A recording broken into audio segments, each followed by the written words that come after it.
Hi guys, this is Veronica Nichols from USTA, Texas. I am here today with Miss Tina Trevino. She is the LTA president and a volunteer extraordinaire. Thank you for joining us, Tina. Thank you. I'm so happy to be here. All right, so a couple of rough tries to get this one recorded, but now we're on the third try. We got it down. We got it down.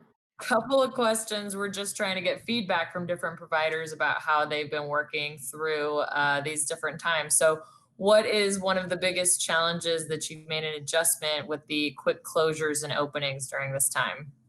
Well, that's a great question because we had to immediately do something. The LTA, our Laredo Tennis Association, because we were getting input from USTA, we were getting input from USTA Texas, and then the city of Laredo's Park and Rec were making their own decisions, or making their decisions in conjunction with the city council.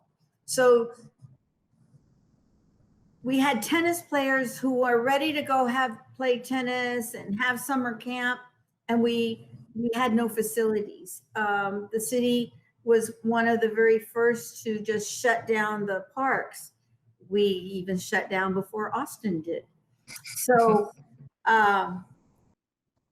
we got there, and we had to come up with language that I wanted to submit to the community, but I wanted all of my board to be on board with it and understand it, because I knew that the questions would come to them as well as myself in explaining, why are we doing this? You know, when is it going to be over? Well, we're still asking, when is it going to be over?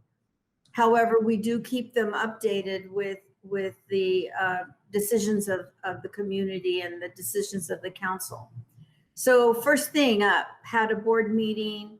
I had a proposal of language shutting down, that the parks would be shutting down their courts in view of safety, and this was very traumatic to a lot of tennis players. Well, where are we supposed to play? And the answer was nowhere. So we wanted to make sure that was said, and we continued as then I continued to be feeding information to Park and Rec and to the council of information you all were sending us. You can play singles, but this is the parameters. So I was kind of nudging them to get onto the courts with the information from USTA, really, and USTA Texas. So with that, they took that and ran with it and did open up some courts. Out of 9, we got 5. We had issues about too many people waiting and all sitting out with no masks, and that created its own monster. And that night, I got a call from the director to, what do you think I need to do? Blah, blah, blah, blah. And I said, let me throw it out to the board. We've got a nice diversified board as far as their talents and professions. They'll have input. So I did that. The board came back within 15 minutes. We had everybody's opinion. I sent the opinions, and they opened the courts.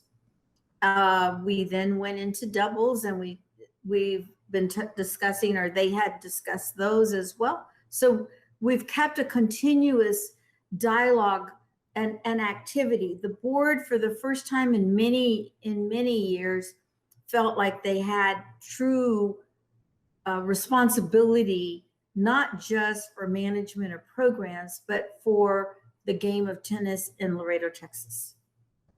And you spoke about like that communication. So in regards to that, I know you spoke with your board and kept communication with them. How did you kind of flip that in regards to communication with the consumers? Did you tailor it differently for the different kinds of programs or different kind of players that y'all support? Right. Well, and that's a great question as well, because initially those things that we were talking about, our facilities, was the foundation of what was going to be the next step of what is LTA going to do specifically for my adaptive? What were we going to do for play days, for summer clinics? And when we made those decisions, what we had sent out prior, which was the notices, had great under the constituents, the players had more knowledge. They understood better. We have continued to engage with phone calls, with texts, FaceTime. Generally, those are the avenues. We've done a few Google Meets with them. We are back on board with stroke survivors. That started the beginning of June. They just couldn't handle it anymore. They wanted to get moving. And so although we are not able to play in the racquetball courts and tennis courts, our two coaches have worked together at getting them playing at home with balloons and a racket and movement and that kind of thing. For our classes, we have our interns. We were lucky enough to get the grant for USTA Texas interns. So we have 4 interns, and they developed a virtual tennis at home classes, and we have fitness and movement, and then we have tennis techniques on 2 different days for the month. Awesome. Yeah. And y'all have been using those interns a lot. In relation to that, do you have any advice for other organizations who are looking to bring on interns for their sport? Get them some more, and be pretty young and ready to deal with them.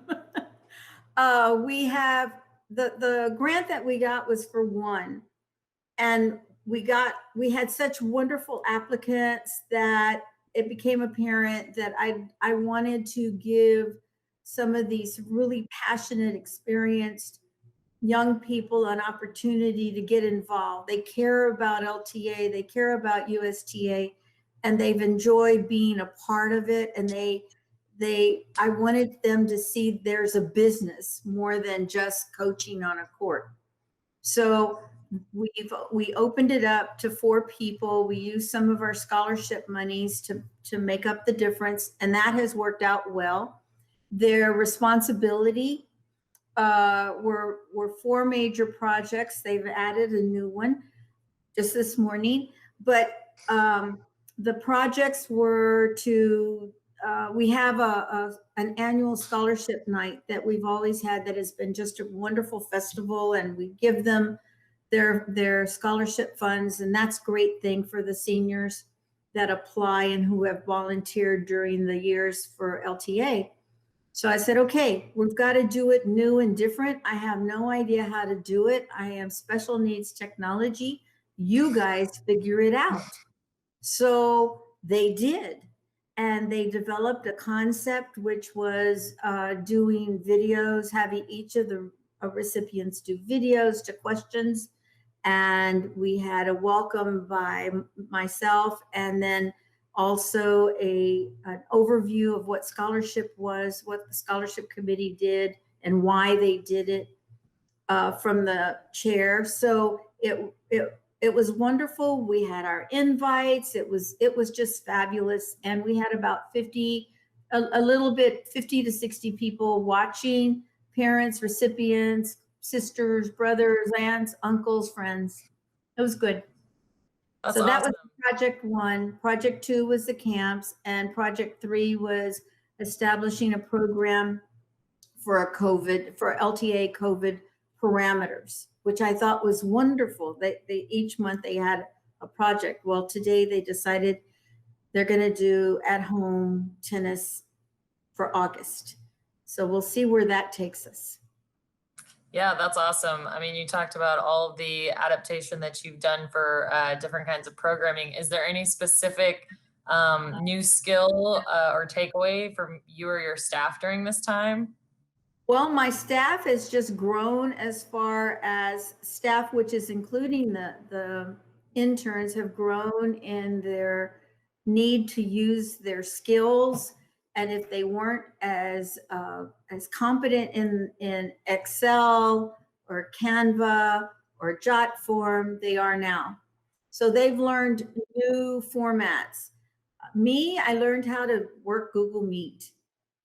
And so I use my paper and pencil. I go nowhere without it.